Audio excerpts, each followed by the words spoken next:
Carenero Island is a small island in the Bocas del Toro district. After sailing across the Atlantic for 3 months, we decided we need to rent a house and to prepare our boat Aventura for chartering. We found a nice house with its own boathouse close to the main island, Coulon. As you can see, every sunset from our house is spectacular, with the coconut trees and the sea and all the interesting cloud formations.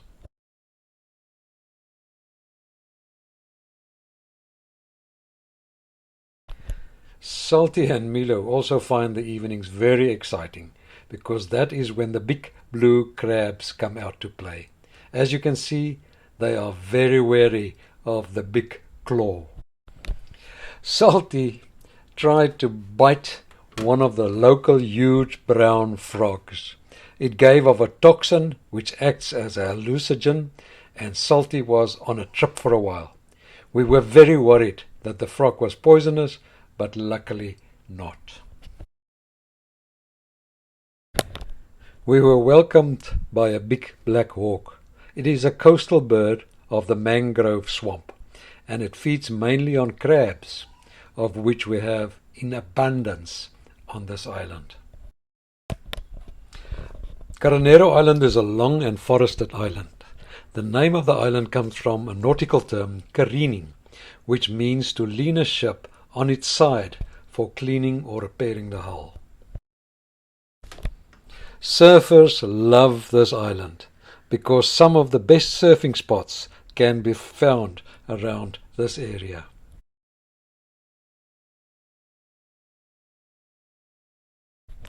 You can walk around the island in about 2 hours.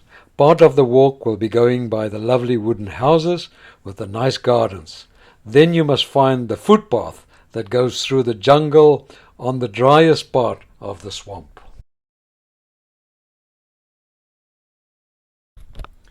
There are no cars on the island, and to get to the main island, you must take the water taxi and pay about $1.50 per person. Our neighbor Tony is working hard to keep the island clean and to educate the people not to throw their rubbish everywhere. At all the strategic spots, you will see the orange rubbish bags that he supplies with notices to put rubbish there.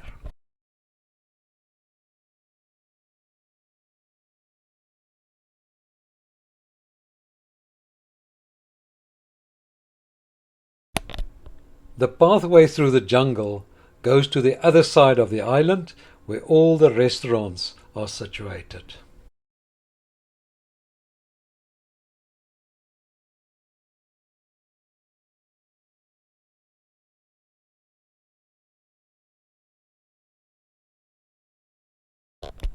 The other side of the island not only have the restaurants, they also have the lovely surfing spots that are used by young and old.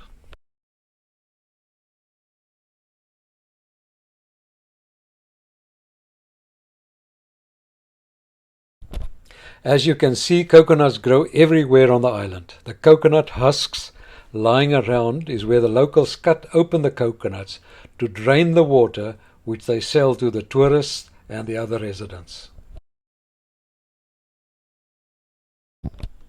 Just when you start feeling lonely in the jungle, you turn a corner and you find houses and restaurants and clear beaches.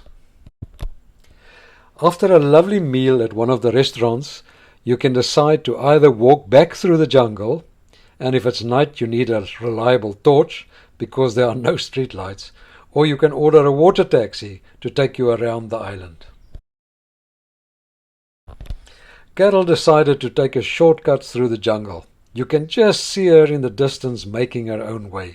In the end, she decided to rather follow the footpath home.